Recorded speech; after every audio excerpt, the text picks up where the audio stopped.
Russell, disappointed at the way your team fared in the two matches because they couldn't challenge Pakistan as much as they were expected to? Look, disappointed with today. I thought we challenged them much more in the first game. Not an easy wicket to bat on, and average score at this particular ground somewhere about 155. So both games, maybe the first game we were maybe 15 runs short, maybe today 25 runs short. But that's why they ranked number 1 and we ranked number 9 in this format. At the moment, there's a big difference between the two teams in terms of experience, in terms of skill, and we've got a long way to go to catch up to them. Russell, how do you rate Pakistan fast bowling today? Typically, young Pakistani fast bowlers bowled really well, just like Haris Rauf and Mohammad Hasnain. Bangladesh find really difficult to score freely in second T20, in fact, and also in first T20. So, and again, you're making some plans in third T20 to cope up with Pakistan fast bowling? Yeah, look, Pakistan always got fantastic fast bowlers, and particularly in this format, good with the new ball, land the Yorkers, get the ball to reverse.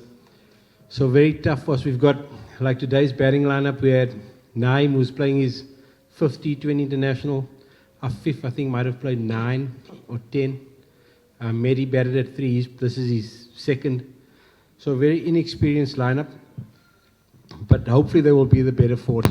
They played against a quality attack on a tough wicket, and hopefully they have learned some lessons from it. Russell, what was in your mind when you decided to bat first on this newly track under cloudy weather? It doesn't look like an easy wicket. It showed in the first game we got 140, 142, and they got it with a ball, 1 or 2 balls to spare. So we know how good Pakistan are when they defend scores. If you look at their record, particularly with their death bowling, they're a fantastic side defending scores. We thought because we've got an inexperienced batting lineup, is try and get some runs on the board and try and squeeze them with the ball in the second innings. Hasn't worked out for us. How badly do you miss Mushfiqur Rahim? Because he could have played a sheet anchor role in your batting lineup, which is by you, as you said, that it is inexperience. So how do you think that his absence has played a role in losing the series against Pakistan? No, look, we're probably missing 3. When I say first choice players, you think of Saifuddin with the new ball and batting at number 8. You think of Shakib's not here, and you think of Mushfiqur. But it's a great opportunity for some of these younger players, and to try and test the depth, because those players are not going to be around forever. So hasn't worked out. But a guy like Naeem showed in the first game yesterday. He also showed with an 80 against India a couple of weeks ago that he's got the potential to become a good international batter. So if you had those guys playing, you might not have unearthed a player like that. So whilst the result hasn't been great, it's been great learning for all of us, and especially those young players, to see how far they still need to go to get to the likes of Baba Azam and Shoaib Malik and Mohammad Hafiz. So been great learning for them. Russell, are you comfortable with the way the openers in the first 10 overs or so, the way Bangladesh have paced their innings? Because today, even when Tamim was hit the way he was yesterday, it didn't seem like he was really able to kick on until after the 15th over, when it might have been too late. Yeah, look, it's a challenge. My first tour with Tamim, and I thought he's played well both innings. For sure, there's improvements that he can make in his game. First game, I think we were about 68 without loss after 10. We were okay. Today we just kept losing wickets at the wrong time. Lost the wicket 2nd over, lost the wicket 4th over, lost the wicket 8th over. So difficult for him to open up his game, because the batters that he's batting with are also going at a runner ball. So there's work to be done for all of us in that particular regard. My first time with him, seeing how he goes about his T20 business, and we've all got things we can improve on. The discussions I need to have with him going forward will hopefully take his game forward into the next level. But there's work to be done in that department as well. Russell, how do you see your trip in Pakistan? You are in Lahore now. It's 2nd day now. So how do you feel now? No, it's been great. I've really enjoyed it. It's my first time to Pakistan, and it's been fantastic. The crowds have been good. The wickets have been a little bit average. The wickets haven't been great. But we're up against a fantastic Pakistan team, and the team's pretty comfortable at the moment. We're all feeling good. Unfortunately, we're down because of the result, but other than that, we'll be okay.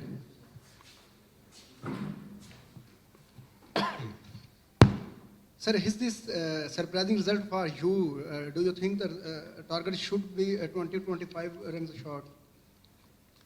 Today we're definitely 20-25 runs short. The wicket may be a little bit better than the first day's wicket. But look, like I keep saying, we're an inexperienced batting lineup against a high quality number 1 ranked T20 team.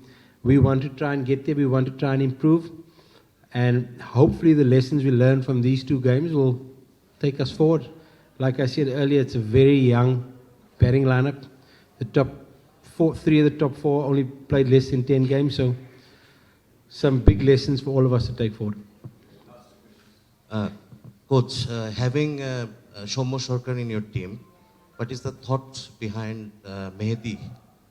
Send Mehdi up front the order. Excuse me. So Shomo's had a lot of opportunities at the top of the order, and I think he's a fantastic player.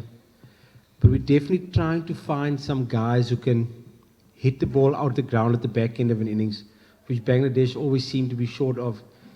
Excuse me. Some power hitters at the back end. So we're just trying 1 or 2 things. Litton normally opens the batting. He batted number 4 here, probably out of his position, and it showed a little bit. Shomo generally opens, bats 3, but we've got a whole host of opening batters. So we're looking at those different combinations to see if we can use them in those roles. A guy like Shomo, fantastically talented batter. We wanted to see if he can do it at the back end of an innings and try and hit the ball out the ground. So that was the reason for it. Hi, Rassal. Hello, sir. Where are you, boss? There you go. Here. What you will say about Pakistan's hospitality and arrangements? And my second question is, what will be your plan for the third game? The hospitality has been terrible because we've lost 2-0. It would be nice if they gave us 2 games as well. But no, it's been fantastic. We couldn't have asked for more. Obviously, it's a little intimidating seeing so many armed guards around, and hopefully that'll slack off in time to come. But no, we've been fine. And the second part of your question is? What will be your next plan for the third game? Yeah, no, I need to give everyone an opportunity. We're 2-0 down in the series. The 3 boys that haven't played will definitely come in and have a game in that last game, so we can look at a few more options. In the absence of Mushfiqur Rahim, does it be a bit hazardous for you to feed the middle orders, the inexperienced guys? Is it hazardous to have? Hazardous to feed the inexperienced guy into the middle orders in absence of Mushfiq? Guys got to bat anyway.